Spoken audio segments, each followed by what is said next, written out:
யார் யாரோ என் மீது கோபத்தை காட்டுகிறார்கள்.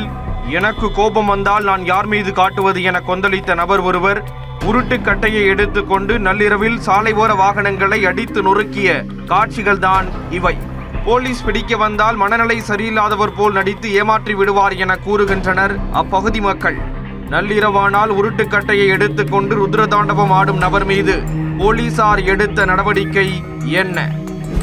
மதுரை மாவட்டம் சோழவந்தான் அருகே உள்ள ஐயப்பநாயக்கன்பட்டி கிராமத்தைச் சேர்ந்தவர் பாண்டி. இவர் அப்பகுதியில் இருசக்கர வாகனம் பழுது பார்க்கும் கடை நடத்தி வருகிறார். சனிக்கிழமை இரவு இவரது கடைக்கு வெளியே வாடிக்கையாளர்களின் 4 இருசக்கர வாகனங்கள் நிறுத்தி வைக்கப்பட்டிருந்தன. வழக்கம் போல் கடையை பூட்டிவிட்டு சென்றவர் மறுநாள் காலை வந்து பார்த்தபோது அதிர்ந்து போனார். அவரின் கடை முன்பு நிறுத்தி வைக்கப்பட்டிருந்த வாகனங்கள் அனைத்தும் சல்லி சல்லியாக அடித்து நொறுக்கப்பட்டிருந்தன.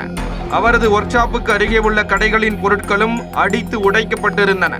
யார் இந்த வேலையை செய்தது என்பது புரியாமல் தவித்த அவர்கள் அது குறித்து காடுபட்டி காவல் நிலையத்திற்கு தகவல் கொடுத்தனர். விரைந்து வந்த போலீசார் வாகனங்களை அடித்து நொறுக்கிய நபர் யார் என்பது குறித்து விசாரணையை தொடங்கினர்.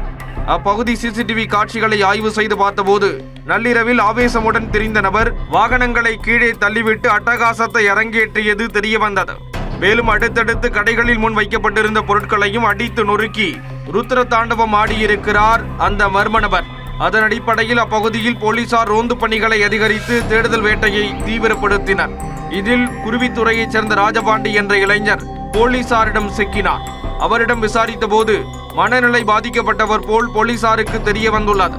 ஆனால் அப்பகுதி மக்களோ ராஜபாண்டி தன்னை மனநலம் பாதிக்கப்பட்டவர் என்று கூறிக்கொண்டு திட்டமிட்டே இது போன்ற குற்றச் செயல்களில் ஈடுபட்டு வருவதாக குற்றம் சாட்டுகின்றனர். தொடர்ச்சியாக இது போன்ற அச்சுறுத்தல்களை அவர் ஏற்படுத்தி வருவதால் பொதுமக்கள் மற்றும் வியாபாரிகள் கடும் அச்சத்தில் உள்ளனர். மனநலம் பாதிக்கப்பட்டவர் என்ற போர்வையில் பொது சொத்துகளுக்கு சேதம் விளைவிக்கும் நபர் மீது காவல்துறை உரிய நடவடிக்கை மேற்கொள்ள வேண்டுமென பாதிக்கப்பட்டவர்கள் கோரிக்கை விடுத்துள்ளனர்.